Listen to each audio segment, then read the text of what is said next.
let's talk about what makes our p-value small enough.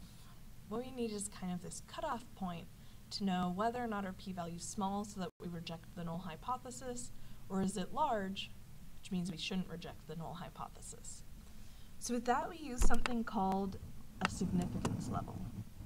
Significance level is denoted by the symbol called alpha,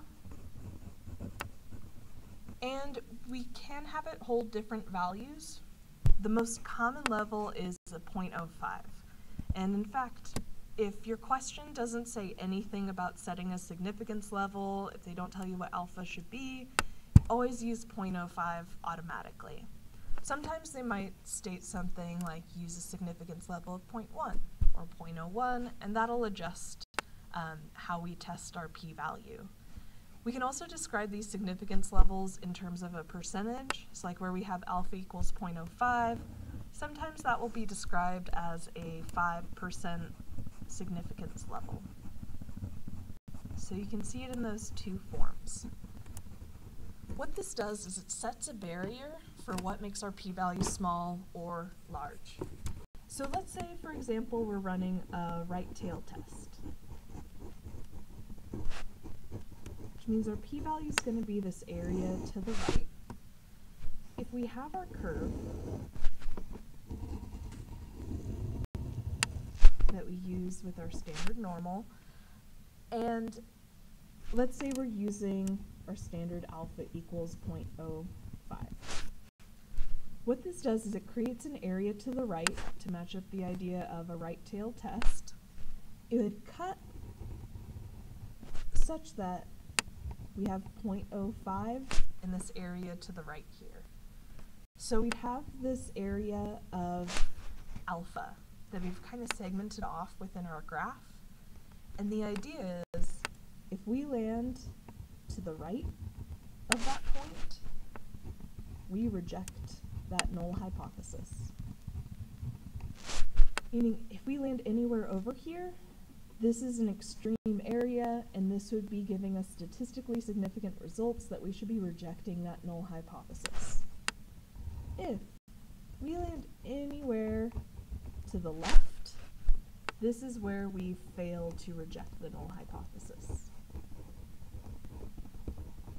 This is where we're landing so close to the middle, it's not significant enough. We don't have enough evidence that this isn't true.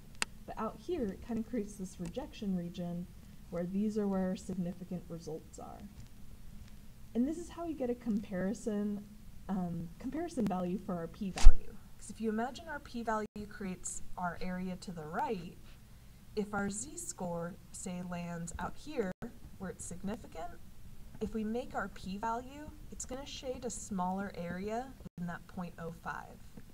So if we're landing out here, that p-value is going to be smaller than 0.05.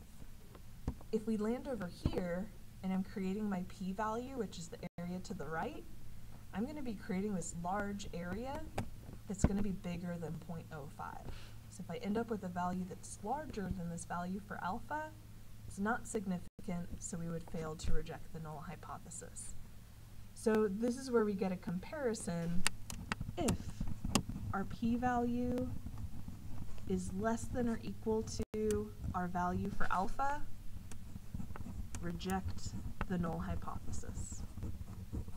That means we're landing in a significant enough space that we can reject. If our p-value is larger, then we fail to reject the null. Another way that this can be conducted is called the critical value method. Instead of using the p-value, it uses the z-score that we get out, that test statistic. The critical value method uses this cutoff point in our standard normal curve where it creates this area to the right of 0.05. This cutoff point is called our critical value.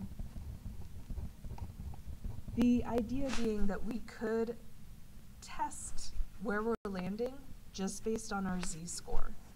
So for example, with this right tail test, we're creating an area of 0.05 to the right.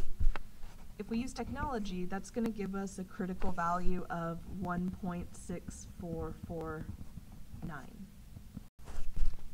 And what we could do is once we find our test statistic, if our test statistic is larger than that number, we would reject the null hypothesis because it's landing out there to the right. If our test statistic is less than, then that wouldn't be significant, so we would fail to reject. The more common method is to use p-values, but this is how we could get a critical value to compare to our test statistic to see are we in the rejection region or not.